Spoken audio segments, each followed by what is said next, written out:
Sometimes when we read these lines, the Beatitudes as we've come to know them, we think Jesus is speaking about the conditions under which God will bless us. If we're not careful, we hear him saying, if you do this, and only if you do this, then you will be blessed. But what if instead we read this realizing that Jesus is really just blessing his followers, reminding them that in their mourning and in their peacemaking, in their longing for righteousness, in their poverty of spirit, in all their humanness, both good and bad, they are blessed. God cares for them and favors them and blesses them, and of course us. How easily we forget that time and time and time again. But Jesus reminds us that God doesn't love just the winners or the in crowd.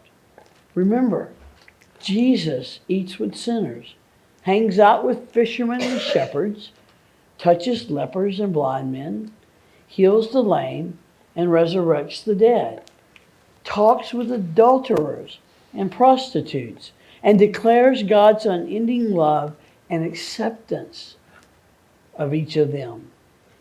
No, Jesus tells us and shows us that God is with the down and out, the ones who live at the edge, those who aren't socially acceptable, aren't clean and good and saintly.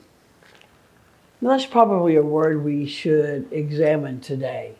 This is, as you know, All Saints Sunday. So what do we mean when we talk about saints? Well, in the history of the church, the definition and treatment of saints has varied and it's changed over the years. In some circles, saints are those who have been deemed appropriately faithful and pious, serving in joy even to death, and have received the official designation. For others, saints are those who have been especially virtuous, who have lived exceptionally moral, upstanding lives, whether any institution has given them that title or not. For some, saints are simply the opposite of sinners. Still others would argue that folks are only saints when they've died and gone to heaven. But I think the better way to think of saints is to simply include all of God's people. Think about it. In our baptism, God declares that we belong to God's family, that we are God's people. We become God's holy ones, saints. You see, being a saint is not really about what we do or who we are. It is about who God is and what God does. And what God does is love us and bless us and pour out upon us grace upon grace upon grace. Like so many other mysteries in God's kingdom, this is one of those not now and not yet kind of things. We are saints here and now, but we are also in the process of becoming saints. Theologians call that sanctification. We continue to grow in our faith, to be made whole, to be restored and transformed by God's grace, so that we might become all that God has designed us to be.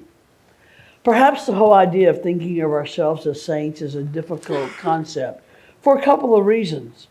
For some of us, it's hard because we've been taught to see God as a stern, demanding, vengeful lawgiver. And we have trouble thinking that that kind of God would be willing to bless us, especially us. The other problem we have is that we know ourselves all too well. We know our faults, our flaws, our failings, and we can never fit ourselves into that designation of saint that we've so narrowly defined as exceptionally good, non-sinner types who keep all the rules and never mess up. But we are saints. I love what Frederick Buechner says about saints. To be a saint is to be human because we were created to be human. To be a saint is to live with courage and self-restraint, but it is more than that.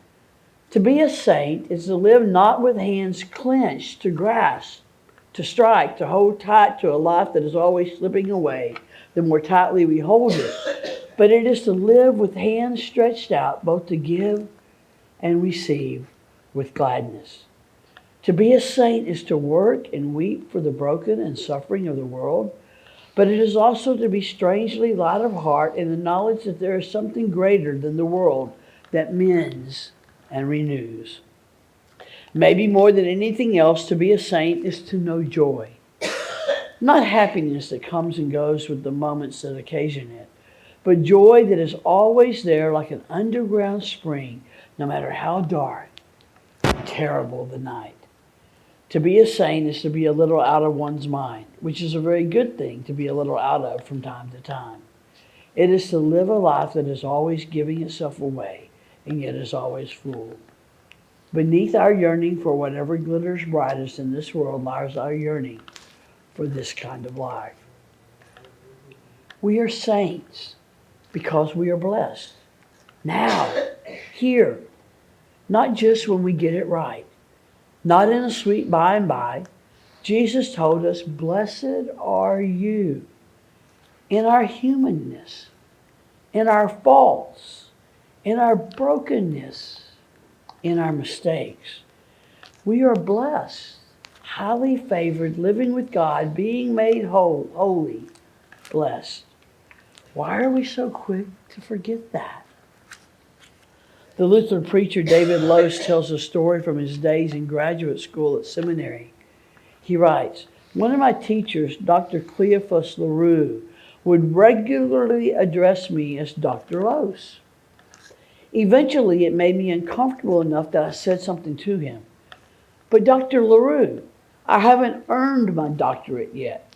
I don't think you should call me that. Dr. Lose, he patiently responded, in the African American church, we are not content to call you what you are, but instead call you what we believe you will be. Blessed are you, not because of who you are, but because of who you are becoming with God's help.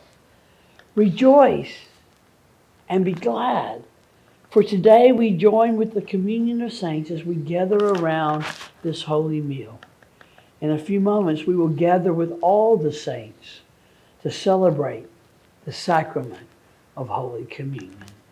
Thanks be to God. Amen.